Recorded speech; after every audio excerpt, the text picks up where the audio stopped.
Perkenalkan, nama saya Alfi Bahaviani. Dalam video kali ini saya akan membacakan cerpen dari Teguh Afandi yang berjudul Telepon dari Mekah. Menjelang keberangkatan haji kloter ketiga, kami sekeluarga boyongan ke Sukoharjo, ke rumah ibuku, tempat kedua orang tuaku menghabiskan masa pensiun dari guru.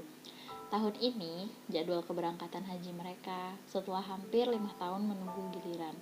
Maklum, semua orang kaya di Indonesia termasuk Sukoharjo ingin berangkat haji sebelum mati. Aku sengaja mengambil cuti dari kantor selama 2 hari, Kamis sampai Jumat. Aku masih bisa 3 hari di rumah ibu sebelum Ahad mereka berangkat. Setelah 1,5 jam naik pesawat, kami turun di Adi Sumarno dan dijemput adik iparku menuju Sukoharjo. Ibu meminta kami ikut mengantar sampai bandara sebelum terpisah selama kurang lebih 40 hari. Mas, bagaimana perjalanannya? Tanya adik iparku yang sehari-hari bekerja sebagai guru BK di SMP 1 Sukoharjo. Alhamdulillah, cuma Sekar dan Bunga yang rewel minta roti asli Amerika. Padahal belum halal MUI. Aku melihat Sekar dan Bunga, dua anak kembarku, cemberut sejak boarding di Soekarno-Hatta. Istriku mengelus-elus kepalanya biar tidak lagi menekuk muka. Pelajaran halal dan haram ku dapat dari ibu. Ibu sangat hati-hati menjaga makanan. Menurut ibu, makanan adalah sumber kemaksiatan. Sing hati-hati ngonmu mangan, peteng kuwi jalarane mata peteng. Hati-hati menjaga makan karena makanan salah awal mula kejahatan. Sejak kecil hingga sekarang, ibu selalu menasihati agar jauh dari makanan-makanan yang tidak baik. Dalam kamus ibu, baik di sini adalah halal, sehat, dan tidak berlebihan. Pelajaran itu yang kutanamkan kepada Sekar dan Bunga. Meski ku ketahui makanan cepat saji menyerbu mereka di sekolah, di pusat perbelanjaan di hari-hari mereka. Istriku diam saja menyaksikan jajaran pertokoan di pertigaan Kalioso setelah keluar dari Adi Sumarno. Ibu, kalau nanti sudah sukses, aku bakal berangkatkan ibu dan bapak ke Mekah. Aku bernazar demikian sebelum kuliah teknik sipil di Jakarta. Aku mengatakannya dalam ketidaktahuanku berapa harga berangkat haji kala itu. Dalam hatiku bersumpah, buat apa kaya banyak harta kalau memberangkatkan haji orang tua belum terlaksana. Amin Yole, ibuku memeluk dan mengusap air mata yang tanpa disadari sudah meleleh hingga pipi. Jangan lupa sama keluargamu dan mertuamu juga nanti. Jangan pilih kasih, mereka juga akan jadi keluargamu. Kalau bisa disengkuyung, diangkat bareng-bareng semuanya, urun rembuk bebarengan. Baru 6 tahun lalu ketika rumah sudah selesai dibangun, aku mendaftarkan ibu, bapak, tak lupa istri, anak, dan mertua. Karena kabarnya meski daftar sekarang belum tentu tahun depan berangkat. Benar, baru tahun kedua orang tuaku yang berangkat. Mungkin 2 tahun lagi mertua dan keluarga kecilku mendapatkan gilirannya. Sampai di pelataran rumah, ibu menyambutku hangat. Bapak hanya duduk di emperan sambil membaca buku. Kacamatanya bergantung di hidung. Dari bapaklah aku kecil bercita-cita memakai kacamata.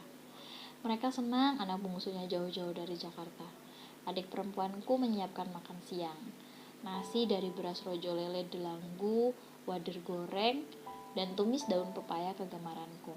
Sekar dan Bunga masih saja cemberut, padahal sepupunya sudah berkali-kali mengajak menangkap kinjeng dan capung di pelataran yang dipenuhi kembang kemikir.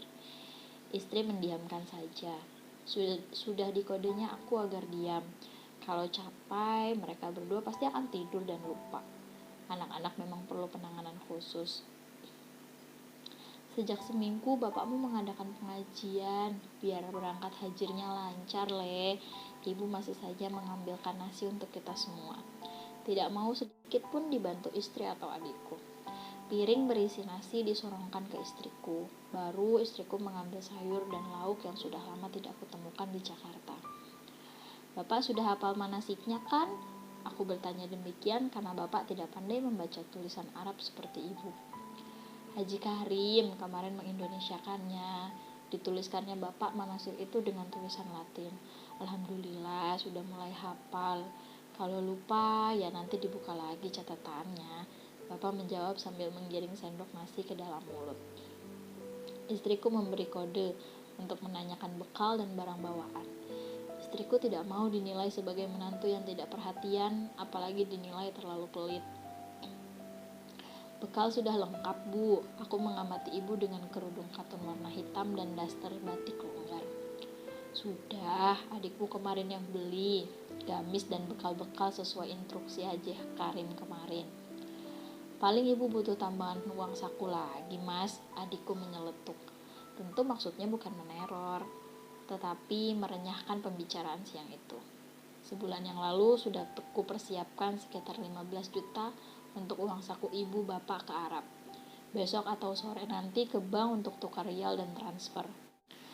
Itu sudah disiapkan. Semua justru tertawa. Ibu dan bapak tersenyum bangga. Kedua anak dan menantunya akur. Di usia senja mereka masih bisa kuhadiahi tiket dan uang saku ke Mekah. Meskipun itu tidak akan bisa menebus semua kebaikan mereka berdua. Sebelum berangkat, aku mengikuti pengajian di rumah yang dipimpin oleh Haji Karim. Jamaah mendoakan agar selama ibadah lancar dan pulang menjadi haji yang mabrur.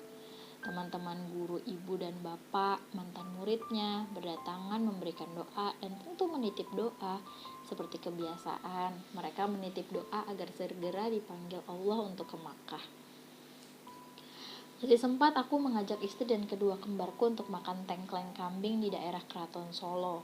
Setelah menukarkan rupiah ke rial dan langsung ku transfer ke rekening ibu. Adik iparku meminjamkan mobil EPV warna hitam untuk kubawa. Sekar dan bunga sudah tidak cemberut seperti kemarin.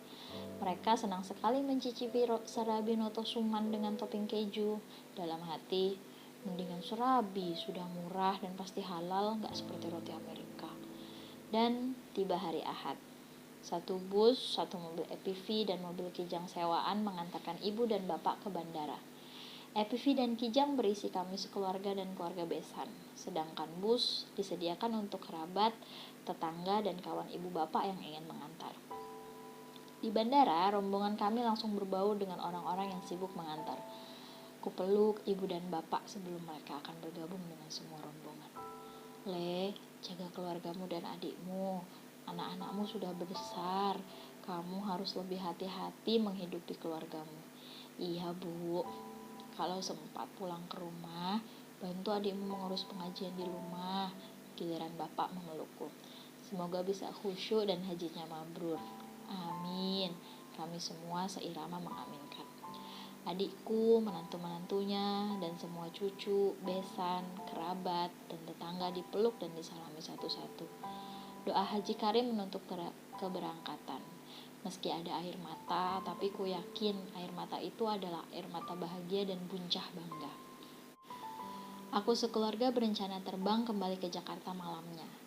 Adikku sudah membungkuskan 2 kardus bekas mie instan oleh-oleh khas buatan Sukoharjo, rempeyek wader, keripik pisang raja, dan serundeng kelapa kegemaran istriku. Flight kami jam 8, semoga tidak ada delay. Kamis pukul 11, bapak menelpon langsung dari Makkah. Le, ibumu sakit panas. Sejak habis Isya ibumu pingsan belum siuman. Panasnya sampai 39 derajat. Dek, panas demikian sudah sangat mengkhawatirkan. Aku langsung teringat penyakit gula ibu yang setahun lalu pernah kambuh. Sedikit kacau pikiranku.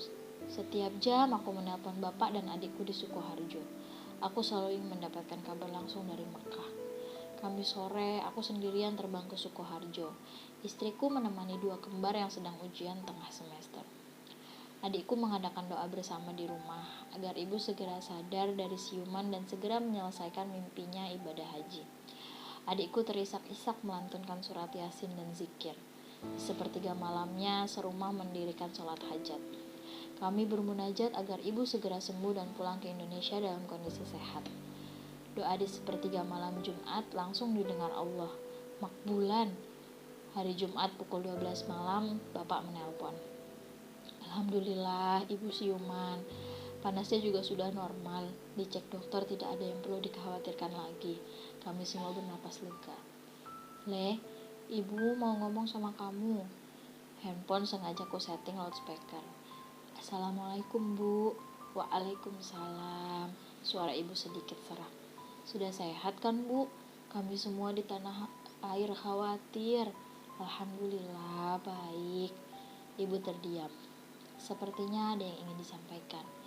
Le, ibu mau cerita, tapi jangan ditertawakan, apalagi dianggap ngawur. Enggak bu, aku mengiyakan. Karena di tanah suci semua hal bisa terjadi. Selama pingsan, ibu bermimpi. Ibu bermimpi berada di daerah yang sejuk sekali. Sejuknya melebihi AC di rumahmu, Le. Lapangnya hijau, buah-buahan ranum dan wangi aromanya. Ibu sempat memetik matoa, lebih manis ketimbang milik kita di belakang rumah. Tapi mimpi itu benar-benar seperti nyata. Ibu bisa merasakan hawa sejuknya, rasa manisnya matoa, bahkan ibu sempat duduk di kursi yang empuknya benar-benar empuk. Aku terdiam. Seumur hidup, ibu adalah orang yang paling jujur. Aku teringat kisah-kisah orang salih yang diperlihatkan surga di dunia. Serumah yang ikut mendengarkan terisak haru menahan air mata. Tapi ada yang ibu bingungkan. Apa bu? Ibu bingung. Ibu tidak melihatmu di sana. Bapakmu, istrimu, adikmu, dan iparmu, bahkan cucu-cucuku ada di sana. Tapi kamu tidak ada. Ibu bertanya kepada Allah, kok gak ada kamu? Belum ada jawaban, ibu sudah siuman. Ibu masih bingung sampai sekarang, Le. Masa bu? Ibu belum sempat melihat mungkin. Tidak, ibu yakin. Ibu mau tanya, uang untuk berangkat haji ini halal 100% kan? Ku dengar ibu sempat terisak menangis. Semua mata di rumah kini terbelalak heran. Aku meneteskan air mata. Kacamataku berembun karenanya. Aku teringat 2 tahun lalu aku menerima hadiah berupa emas batangan dari sebuah proyek pembangunan gedung olahraga di Palembang. Aku mengelus dada dan telepon dari ibu sudah putus ditutup. Cerpen ini ditulis pada tahun 2012 ketika penulis bermukim di Jogja. Judulnya diadopsi dari judul cerpen Seno Gumira Aji Dharma yang berjudul Telepon dari Aceh. Terima kasih.